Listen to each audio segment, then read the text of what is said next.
Hey, good morning, everyone. My name is Richard Lewis, and I'm one of the members of the AZOI office and industrial team here at SVN in Phoenix, Arizona.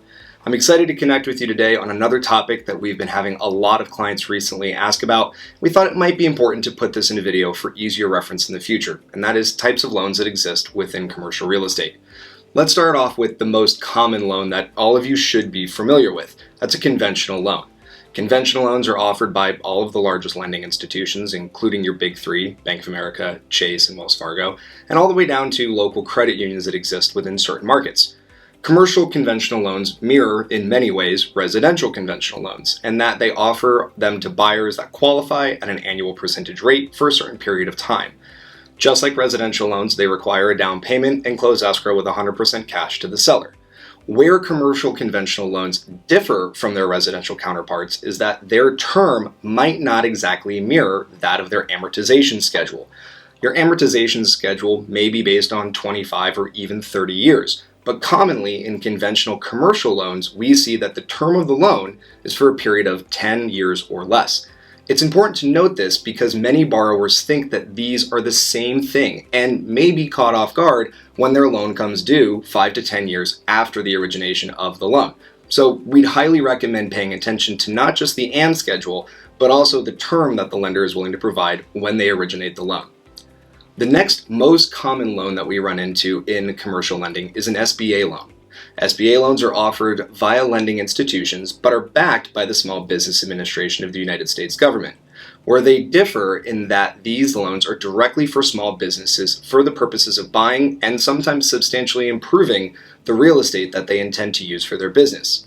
SBA loans, of which there are a few different programs offered, substantially give more flexibility to the borrower. Some programs even offer 0% down and may also include working capital to modify the property for your specific use. They do have strict requirements based upon percentage of real estate occupied. A user has to occupy 51% of the real estate for their business, and more commonly are geared towards small businesses growing that need more flexibility within their programs with longer payment timelines. The third type of financing that we look at is known as a seller carryback. Seller carryback financing scenarios are where the seller of the property has either a very small mortgage remaining or sometimes no mortgage at all, and the seller on the property will actually act as the bank and lender for the purchase. With that in mind, all of the things remain the same. The seller of the property is able to stipulate what type of interest rate they'd be looking for, the down payment, and what kind of term they would want the loan to basically reside at. With that in mind as well, seller carryback loans usually have substantially higher down payments towards the purchase of the property. And then another thing that we've seen more commonly, and this has come up twice within the last couple of weeks, are hard money loans and second position loans. It's important to denote that hard money loans and second position loans are not as common in commercial real estate, but do still occur. A hard money loan is a loan offered by a hard money lender for the purpose of buying commercial real estate, and they usually have a very short term on them. 24 months to 36 months is pretty average, and interest rates tend to be substantially higher. Even in good economic times, we were seeing hard money loans at 9, 10, sometimes even 11% interest. And then the other thing that we've seen recently is also a second position loan. We've seen this come up within a few different proposed transactions where the seller of the property would actually carry back a portion of what is ultimately the buyer's down payment.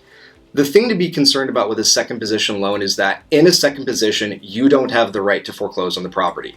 There's a larger loan, usually offered by either a private capital or conventional lender, that has the right to foreclose on the property should anything happen to the borrower of the property. And at the end of the day, the lender that's in second position is subservient to that other lender. So it does put you at risk. There may be scenarios in which this does work, but more commonly than not, our recommendation is to be either in first position or to pursue other more conventional loans. Again, my name is Richard Lewis. Should it be important to talk about these options for you and your business or your investing principles in general, please give me a call. I'd welcome the opportunity. I'm a member of the AZOI office team at SVN Desert Commercial Advisors, and I appreciate your time.